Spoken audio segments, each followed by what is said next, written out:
ओडिशा रे जते बड़ बड़ काम होइछि सेतिरे से डीओपी अछंती प्रताप राउत सर सी एथिरे से डायरेक्शन देइछंती स्टोरी तांकर ता सहित सी डीओपी अछंती कैमरामैन सी अछंती तो सेहिति पे आपण जब सिनेमा देखिबे आपन को एमते सब शॉर्ट देखिया को मिलिबो बहुत ही भल लागिवो मते पर्सनली सबुटर अधिक पसंद आसिला सेतरे सब शॉर्ट जेमते निया हिची मते एते भल लागिला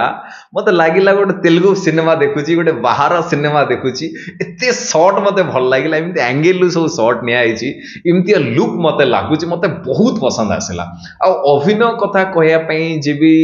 अभिनय कथा कहबी समस्त अभिनय मते बहुत भल लगिला खास करके मते आजिका टाइम रे मते सबुठ अधिका भल लागुची काको ना सूर्यमय मते बहुत पसंद आछंती से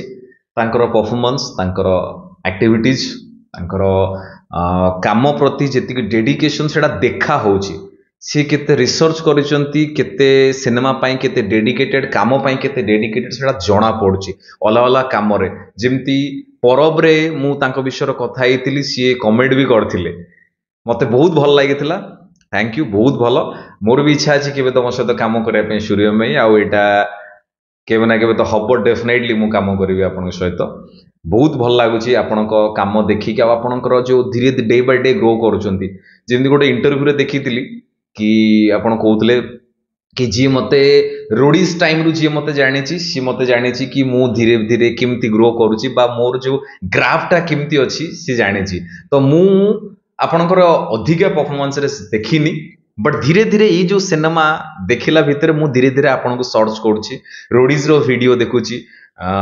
तरंग सिने प्रोडक्शन जो सिनेमा हेतिला चोरणे 2 से सिनेमा देखिली बा धीरे धीरे एबे जो सिनेमा आपण करूचंती और सिनेमा प्रति आपनकर जो भल पाइबा जो डेडिकेशन से कथा मु देखि पारुची आ मते बहुत भल लागुची से कथाटा सेटा दर्शक माने जेतेबेले देखिबे सिनेमा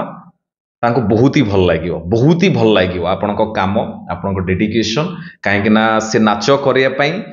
सेतिक परिश्रम दरकार आ गोटे कथा कहबे दीपनित कथा दीपनित सी भल एक्टर जणे